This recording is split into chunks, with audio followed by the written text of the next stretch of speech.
When you're deeply focused on your work, you forget how it looks to others. Unless, like me, you're an agnostic Jew.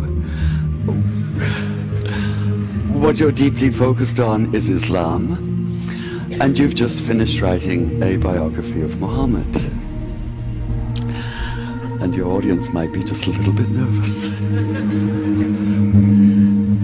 This photo was taken this past summer at the Sheikh Zayed Grand Mosque in Abu Dhabi, and yes, that's me in the middle. I never imagined myself in an abaya, but it was required for entrance, so I reminded myself that clothes do not make the woman, and took a deep breath. There was no bolt from the blue. In fact, it felt almost elegant, and since the mosque is very beautiful, I posted the photo online, only to find that some of the reactions were kind of puzzling. There were Muslims saying basically, "Yay, you've become a Muslim!"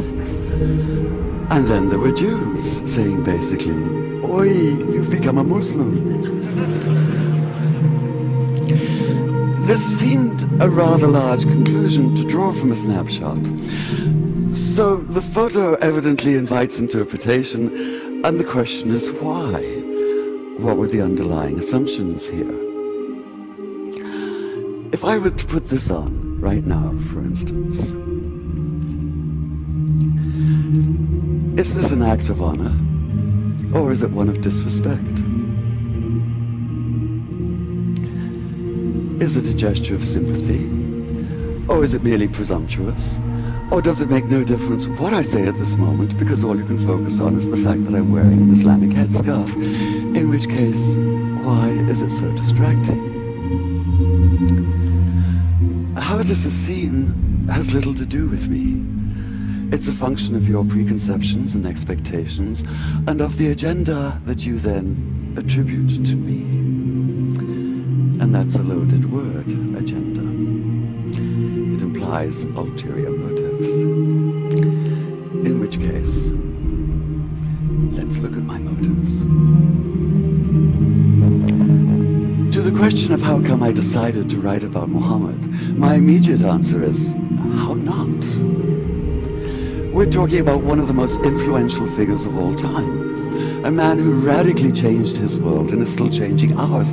So how can so many of us know so little about him? How come just the idea of writing about him seems to be fraught with tension? Welcome to my territory, the vast and volatile arena in which politics and religion intersect. Consider the renewed atmosphere of distrust and bitterness this past summer, for instance, when an obnoxious little YouTube video caricaturing Muhammad sparked protests leading to dozens of deaths. There were any number of agendas involved here, none of them good. That of the small-minded bigots who made the video in the first place. Small-minded bigots being a redundant phrase, if ever there was one. Of the Saudi-financed TV station in Cairo that picked it up and made a big show of it, thus ensuring that while maybe 30 people had seen it before, now millions would. Of the once reputable news magazine, trying to revive its fading readership by implying that all Muslims worldwide were rioting in the streets, as opposed to a few hundred extremists and often just a few dozen. It's amazing what you can do by cropping a photograph.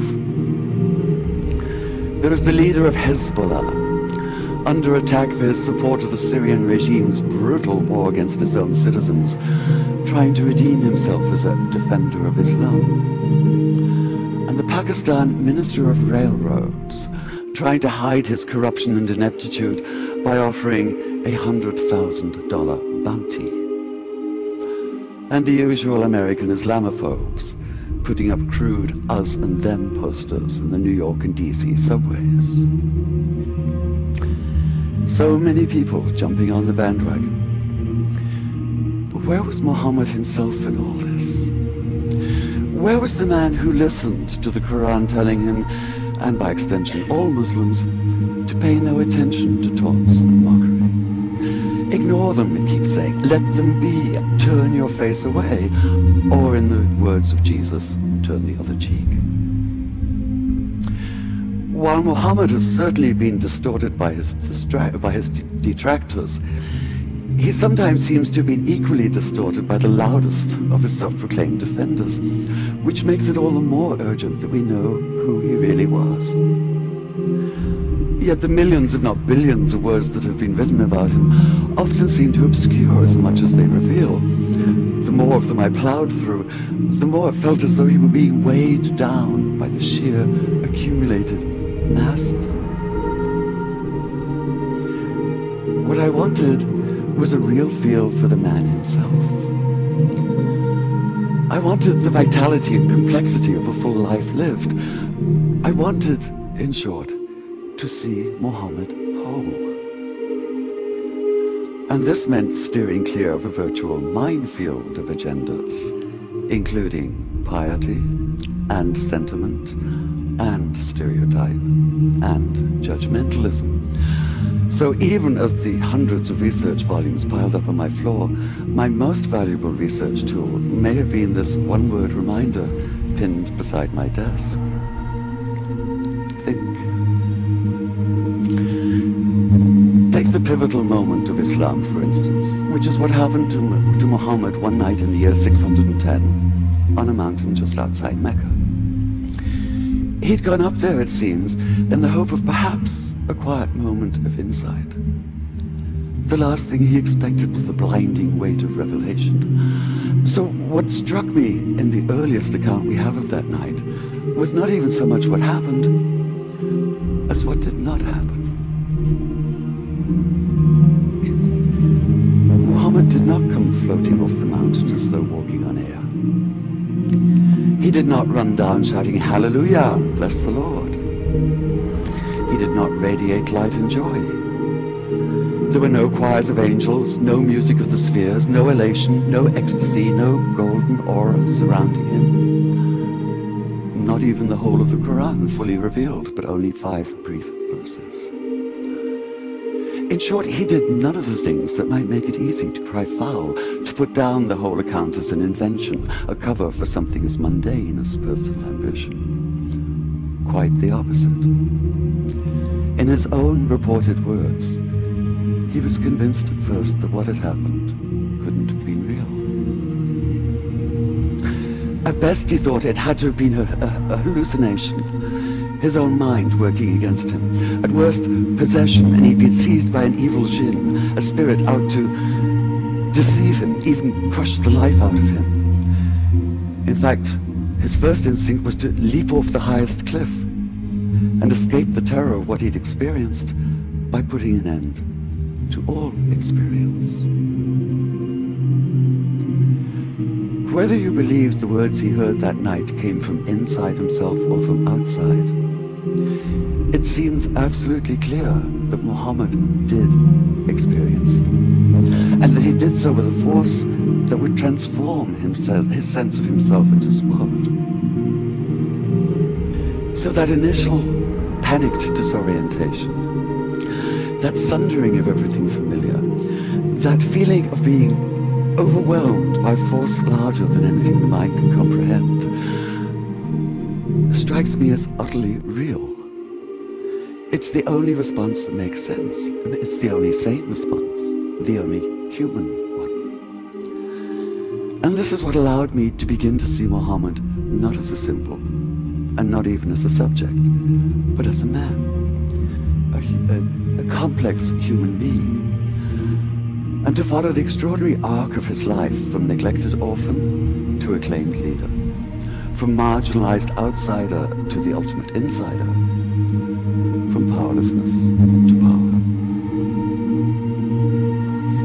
One thing I knew from the beginning, however: if I was to do justice to this remarkable story, if I was to bring it alive on the page, it had to be written in good faith.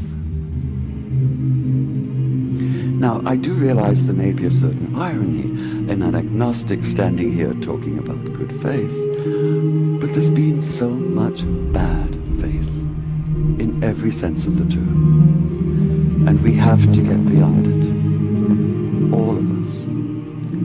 Whether we're secular or religious, theist or atheist or anywhere in between, we are all impacted by the words and actions of extremists.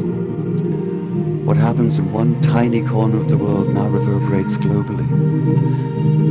But whether we live in Tehran or in Tel Aviv, in New York or in New Delhi, we do have a choice.